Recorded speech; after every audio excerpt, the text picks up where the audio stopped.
Hey, hello, everybody. Welcome to Write Something Weird. I'm Sophie Stern, and I'm here with my wonderful friend, Meg Becker. Hi, Meg. Hi. So, Meg and I met, I think, a year and a half ago, but it feels like it's been so much longer. We met at a local book event where we were both signing authors and just really hit it off. But, Meg, can you tell us a little bit about what you write? So I write high spice contemporary romance. I do a lot of like best friend's brother, brother's best friend, workplace romance. I am a little bit in the mafia world. I write what I call diet dark. I Oh, don't I like write dark romance. There's nobody writing knives sticking out of mattresses. that. She's not falling in love with her stalker. I love dark romance, but it's not mine to write. But I have some darker themes in it, and I had a reader tell me, "Oh, so you write diet dark?" So I call it diet dark. So I write diet dark romance with a lot of spice. I am also Poppy Lang, and I write uh, hot wife erotica and free use erotica under that name. Love, love. I love everything you just said.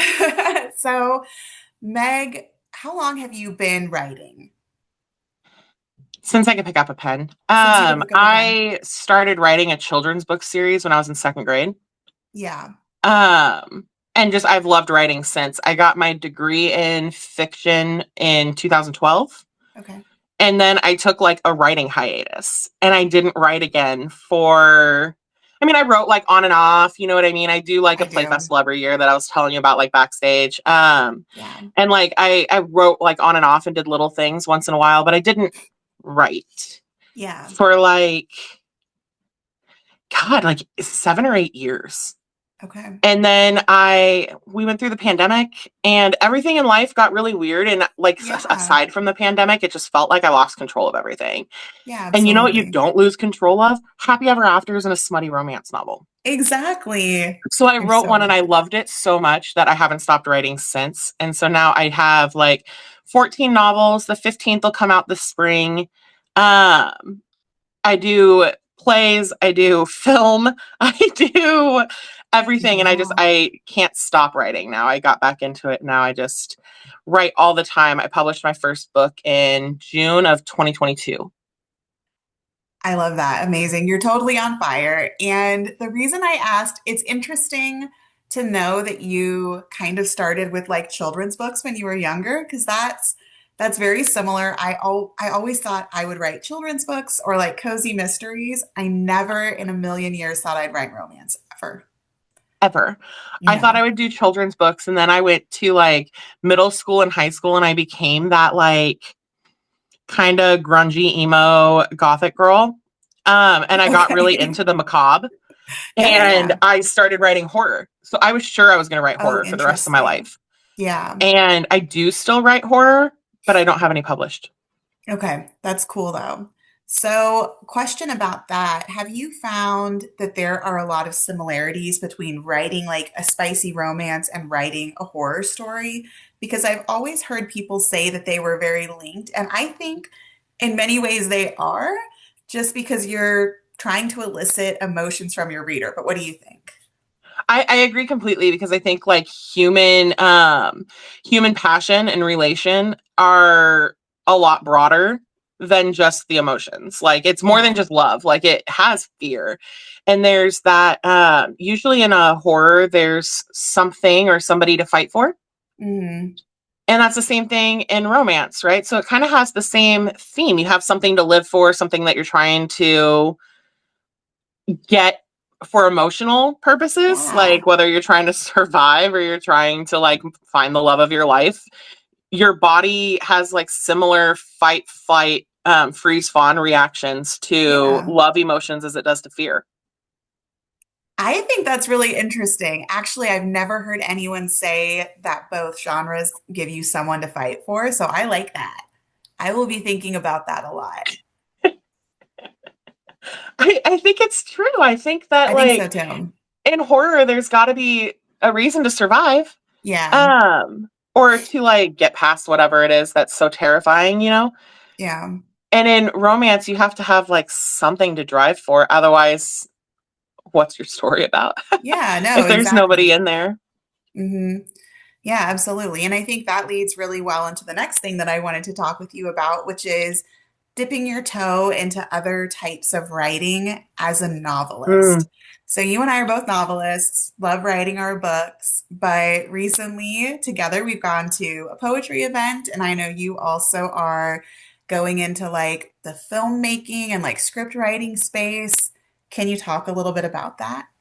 Yeah, so I've always been a huge believer that the more you learn how to write outside of your focus, the more it allows you to stretch your creative muscle and it Hmm. makes your writing stronger. So I've written poetry for a long time. I started with poetry in like middle school and then I stopped because I started writing short stories and I was like, I don't need to write poetry anymore. I'm like over it. Yeah. So then I went to college and I took a playwriting class in college. Okay. And playwriting is so dialogue heavy. You Yes. don't write in a lot of stage direction in Hmm. plays, you know what I mean? Because you give Yeah. so much freedom to your directors and actors that you really carry an entire story in dialogue. And how amazing it felt the first time I wrote a novel after having written plays for several years that my dialogue didn't struggle. Like it was so easy to throw realistic dialogue because I've been writing dialogue that's been said on a stage.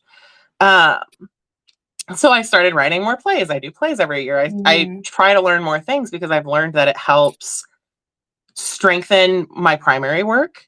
Yeah.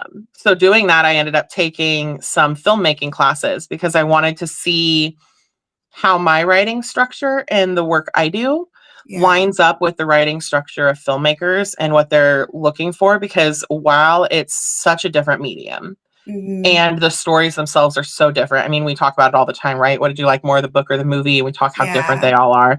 Um, it's such a different form of art that Hmm. I wanted to just kind of see how it worked for me. And I started taking these classes in film. And then I was like, hold on, this is really interesting. So I ended up getting into this filmmaking circle in Kansas Yeah. City. So I'm part of the Kansas City Screenwriters. Cool. And they're a phenomenal group. And I'm working on my first feature with a group of Kansas City creatives that I can't talk too much about right now, but oh my God, I'm so excited to talk about it Okay. sometime soon. Um, and it's become so much a focus now that film is as much my life as novels are. Yeah. But it started in I want to learn everything I can learn about different forms of writing because I want to be the best writer I can possibly be.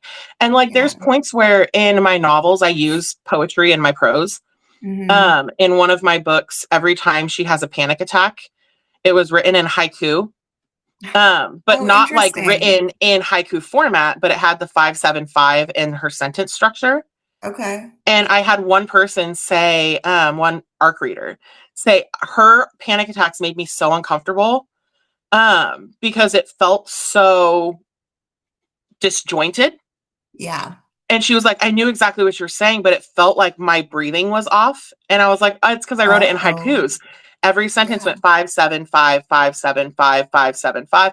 And she went, oh. And then she went back and read it again. And she's like, oh my God, that's it. The odd numbers don't flow the Yeah. same way in prose as they No. do when you're intentionally reading it in a like three stanza, whatever poem. Yeah. Yeah. Yeah. Um, And so, like, I started using things like that because poetry elicits emotion in a different way, simply from Yeah. structure. And so I started using the structure in my prose, and it like subconsciously elicits emotions that we didn't realize we could get from just changing how we use syllables and rhyming in a Yeah. paragraph.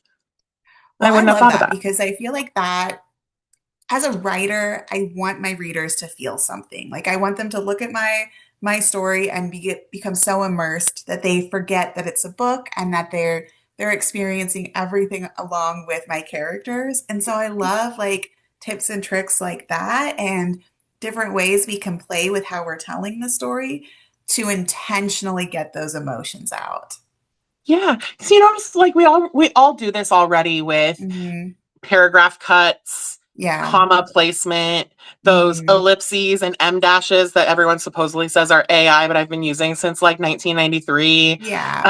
Um, so like, those things already work in a sense that we make readers pause. We make readers do certain things as they're reading so that they do feel what we want them to feel. But we can take it so much further. And it fascinates me. And so like I tell people a lot, like I go to writing classes and writing sessions and like, do I need to sit through how to develop a character? No, I've been writing for 25 years. I Yeah. know what you have to do to develop a character, blah, blah, blah. And I know how I do mine, Yeah. but I want to Exactly. And sit you down know and what hear how works you for do you. yours. I want to Yeah. know what you think about and what you do that's differently than what I do, because then I'm going to go, oh, I hadn't thought of that. Hmm. And it's going to just slightly change how I do mine. And I Yeah. love doing that. I love Hmm. doing that. I had somebody in a session once. It was a character development session I took like 4 years ago. And I was like, this is almost worthless. I don't need to go into a class that's how to make a character people will believe. And partway through the class, she said, the best way to make a most believable character is to take a personality quiz as your character. And if you find yourself falling back into your own subconscious, your character is not strong enough. Ooh, And that's so interesting. she started telling people that like when she has writer's block and she's struggling, she'll write something in a different genre from her character's point of view, Yeah. as her character, just to like get in her character's mind and switch up what she's thinking about. And then she was like, and then I'll go take like Cosmo quizzes or horoscope quizzes or whatever Okay. and think like put myself really in my character's head and take those quizzes and just see like what See? would Juliana do in this scene? You know what I mean? And like this moment, Yeah. what would my character do? Not me, but my character. And it changed the way I thought about characters. And I was Yeah. like, girl, your session's going to stick with me forever. I took it like 4 years ago and I don't remember her name. I still think about her session almost every single time I start working on character development for a new piece. I love that. Well, and that reminds me a lot of like acting and like being in a play. And when you're working in that side of art, you kind of do become that character. And if you want to give a good performance, you really have to know them inside and out. Yeah. And I think as Yeah. writers, I don't know. I feel like sometimes writers, we hold ourselves back a little bit from like fully diving into that headspace. And so I think I think that's you're a right. really good way to insert ourselves there and just kind of believe that we are the character and what would the character do and how do we make this believable? Yeah. And nobody knows our characters better than us. So if I can't go into Cosmo and answer a how strong is my relationship quiz from the perspective of As my your two character. characters, are my readers and my audience going to know my character's intentions if I don't Yeah. know my character's intentions? Hmm. Yeah. And so like it really did. It changed so much for me. And every once in a while I find a session like that. Like I took a I love that. sensory session where she made you describe a lemon without using the words sour or tart.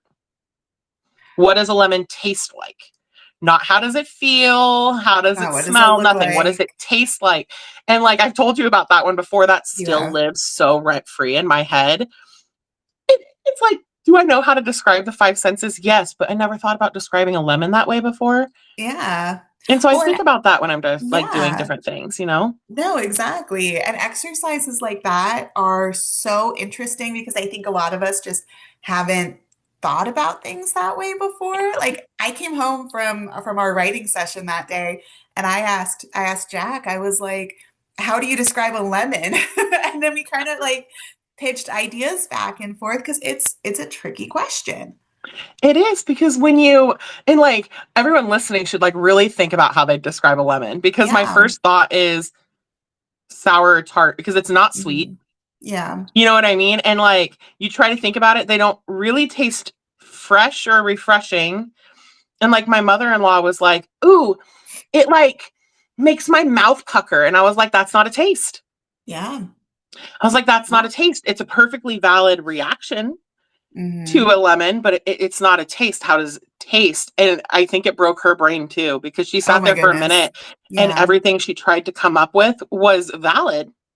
but Yeah. it was about the feel, about the smell, about how it like burned a certain way, like the citrus burns a certain way, things like that. But she couldn't come up with like actual flavor notes. And it's so strange. Like I think now like bright. Like they taste very bright. They're very sharp. Hmm. Like it's very sudden like flavor. It's not a That's thing that creeps interesting. on. It's not sweet. It doesn't like it Yeah. lingers and it's like it's a powerful tart scent or taste and like I you keep going back to sour. It's hard. Well, and I think once you start playing with like sensory details in that way, as a romance author, I feel like once you have that awareness of how am I going to describe a lemon, when you're describing other things like falling in love and yearning and passion and desire or arousal, I think that attention to detail with those words really can elevate the scenes. Yes. And that attention to like your senses, because something that I notice missing in a lot of books that I try and like be conscious of is smell. And I don't mean like the way the male main character smells, because we all Yeah. know like how the sexy man in the book smells, because we talk about that kind of Yeah, it's thing. always a But musky, like, woodsy scent. yeah, yeah. Like, how does it smell when you like walk into your bedroom the morning after? Mhm. And like, you know, that sense that Yeah. brings back the memory of what happened, and then you're kind of hearing it and makes you feel it. Like, there's connection between our senses that if we Yeah. really learn how to isolate our senses, we can learn how to link them together in a different way. Yeah. Well, and I And think that I brings think up that kind of like, thing is so powerful. no, it is. No, it is. No, it is. And I love that. I love that idea of like the morning after. And, when you're writing that character, like that's going to bring back even more emotions. And then Yeah. our readers can be even more connected to the characters and how they felt. Yeah, and I don't even necessarily mean like sexually, but like you know, we've all had like a really great date, you know. So like say he came over last night and you made Yeah. like Thai food and then you guys baked cookies afterwards. And then you like went out this morning and you went to work and you come home, those scents like that curry and those chocolate chips and all that sugar, you're gonna walk into your house and you're still gonna get that lingering scent of it. And Hmm. it's gonna have such a different emotion to it than you would Yeah. otherwise. And I think that we lack describing some of that stuff sometimes because we do have such visceral reactions to our senses. Oh, And to absolutely. learn how to do that changed how I think about my books. And I like think about that in my scripts too, even though I don't write in the sense the same way. I try to think about it because you can't smell a movie, but like when he walks into the alleyway, there's got to be There's senses. something there. Yeah. Yeah. Yeah, and Yeah. he might be reacting to that. That could influence what he says, how he's standing, how he's looking Yeah. around, Yeah. The what look pops on in his. his face. Yeah, Like, exactly. Or if there's a conversation happening in the alleyway, the smells could be disruptive. yeah. Yeah, Yeah, there's so many ways to play with senses. And so like doing that just like changed things. So I think that when we learn pieces about our craft that we already know from yeah, different people, it makes us change and reframe our own craft. And there's no stronger way to advance yourself than yeah, to learn from other people who are on your level, on a different level that you're striving for, things yeah. like that, because there's always something to learn. There's always a way to grow what we do. Yeah. And I think you brought up a really good point too of looking to writers or creators or artists who are at a level that you want to be, Yeah, working with them, looking at what they're doing, and then finding what bits and pieces work for you as well. Like you absolutely. said, I feel like there are so many places to get started as a writer, but when you're looking for a way to level up and get to like that next, stepping stone of your author career or whatever, it can be a little challenging. So, question for you, Okay. what are some things that you do to keep pushing yourself and to find those opportunities for learning? Where do you look for the people who are going to help push you, or what does that look like for Meg Becker? I have gotten very lucky. It took me several years to find these groups of people in Kansas City area that inspire me so fully. Like you and Callie is in there, you know, and we've got Oh, all of the film people. So we've got like Trey Cartwright. She's freaking incredible, and all of those people. And so like I talk to you guys all the time yeah. because I want to learn from you and like, you know, collaborate that way. But I'm a big proponent of our libraries. We have especially in Kansas City area, Topeka, Lawrence, Kansas City have an Oh, incredible art scene. oh, yeah, Like absolutely. Topeka is absolutely killing it for theater right now. There's like 15 or 20 diverse focused theater groups in Topeka that all kind of work together and put on incredible Cool. productions. And like it's something we miss out here because we don't see their advertisement out here. And so like I go to Yeah. Topeka a lot and connect with those people. And then like Lawrence with the university there, we know Lawrence has a great art scene. That's where we went to the poetry thing. I And love like Lawrence. we Yeah. both have a hearts.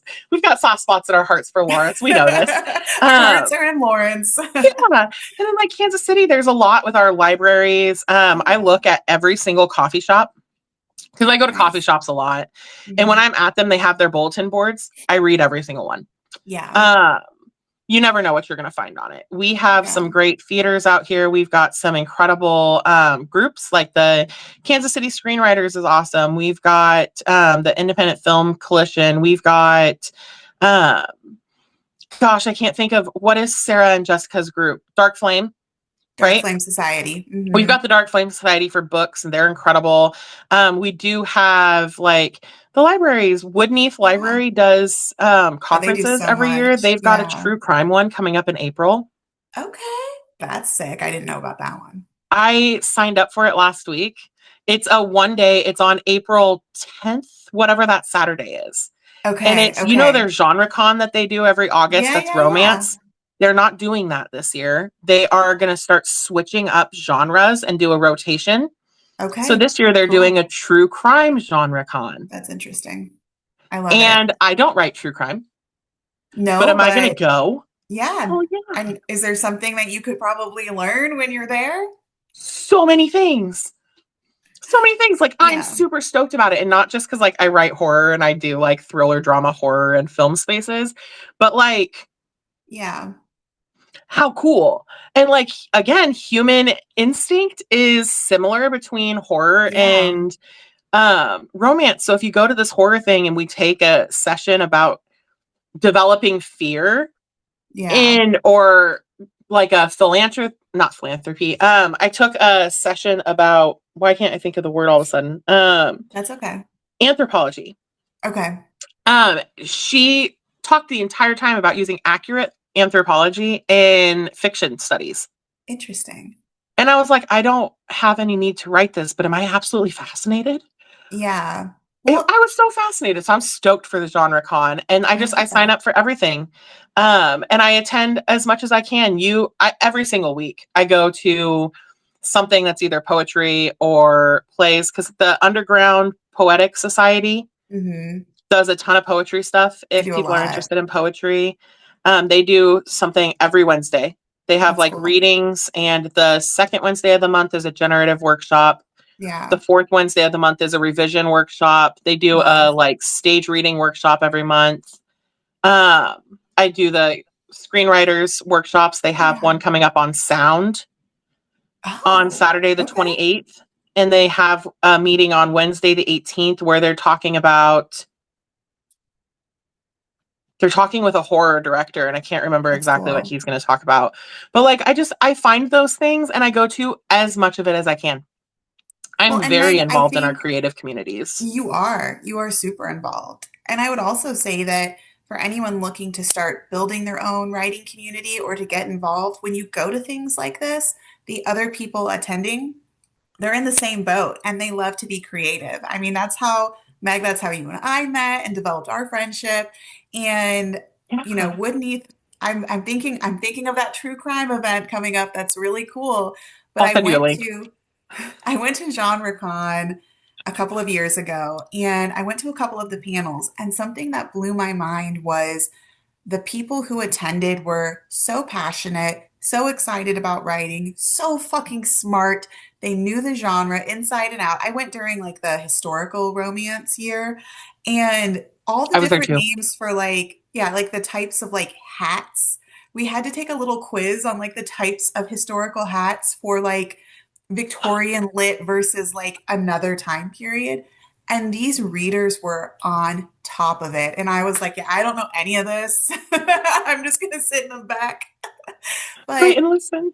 yeah, but those are great ways to start building a community, finding other people who love to write, people who are Yeah. passionate about creating. I think it all starts there.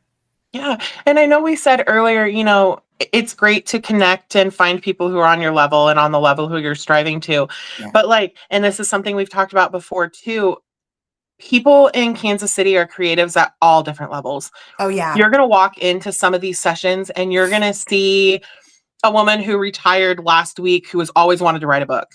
And so Hmm. she's there because she's going to pick up that damn pen and she's going to write a book. Yeah. And then you're going to see the people like us who have several books published and we're there to hear a new perspective. And then you're going to find a whole variety of people who are in between. Yeah. And so, like, no matter what level you're personally at, you're going to find people at your level and the levels above you to connect with. Go to everything you can. Yeah. Anything that interests you, go. The worst thing that's going to happen is you're going to walk in there and you're going to decide it's not your thing and you don't come back next time. Yeah. But Absolutely. like, I have never, not one time, walked into a creative space in Kansas City and felt unwelcomed. Absolutely. And I'm thinking of when you and I went to Lawrence last month and we went to the poetry reading at Lucia and like we were obviously the new kids. I feel like I can tell it's a very close community, but everyone was so welcoming and so kind. And at least I can't speak for you, but I just felt very, very good that I was there and very glad. And I Immediately felt like it was welcomed. a great place. Yeah. It was so comfortable. And they were all so sweet. Like, I feel like we left with like 10 new friends. We And had like, 10 I'm, new I'm friends. sad I'm not going tonight. I'm really excited that you're going. And you're going to walk in and they're all going to be like, you're here. Like, they're going to all know you immediately when you walk in. But like, I've gone to every session. And no matter where you go, That's you so walk in and sweet. they're like, you're new here. What do you do? Oh my Yeah. gosh, Yeah. you do that? That's so exciting. And like, I love it. it's amazing how interconnected our communities are in this They area without truly are. realizing it. We Yeah. all do multiple mediums. So even if you're wanting to write like a memoir, go to that fiction studies Yeah. class, go to the play writing class, um, go to the poetry classes because you're going to go in there and you're going to meet people and you might end up meeting somebody who goes, you're writing a memoir? I'm going to this thing on Saturday. You should come with me You because it's should perfect for come. you. And then you go to Yeah. that and you meet people and you meet people. And that's how you develop your community. And it just makes Absolutely. it's so nice. This weekend, I look a mess because I was in a 24-hour You play look festival. So great, I've been in Meg. Topeka. I've been in Topeka for the entire weekend with a bunch of theater people. And there was a woman on my cast. And we were sitting there and I made a comment about a film I'm working on. And she went, wait, are you part of the IFC? Her husband is working on the same film What? because one What, of the Meg? directors that we're working on What? is a good friend of his. And so he might be coming in as like special effects. And so I was like, wait, hold on, hold on, hold on. Roll What? back. We're going to need to talk. And so, like, we all went out afterwards for karaoke and she and I talked. And I left with her phone number, her husband's phone number. We're going to get together for dinner. We're going to talk about special effects and we're going to talk about casting. We're talking about all of these different things. And literally she walked in with a foam pig and was like, I want to act in someone's play. And I put her in my play as like the monster's assistant. And she absolutely killed it. And by the end of the I bet she night, I did. had a new friend and some connections, and we're going to have some awesome creative discussions. And like That's what it's all that, about. that fuels me, man. I love that kind of thing. I love it too. Well, Meg, I have definitely kept you way longer than I said I would, but thank you so much. Before we say goodbye, can you tell everyone where they can find your books or you, if you have any upcoming appearances that you'll be at, but mostly where they can find your books? Everything I have is on Amazon. I am author Meg Becker on absolutely every platform there Okay. is. So you can find me anywhere. But yes, I'm on Amazon. I am I don't think I have any upcoming events. My next event is actually in Chicago in October. I'm doing Book Harvest Yeah. Book Festival. But like, if you're interested in writing stuff, I will be at the True Crime Genre Con. I will be at Panic Fest Film Festival at the Screenland Armor Theater that same week. I will Cool. be at the IFC KC meeting this week. I will also be at the KC Screenwriters meeting this week. So like, come hang out. Like, let's go do all the stuff. It's all there. Go stalk Meg. We love it. We love it. All right. Thank you so much, Meg. This was amazing. And Thank I you. can't wait to see you again soon. Yes, soon. We're gonna get coffee soon. Yes. Love it. Bye. Bye.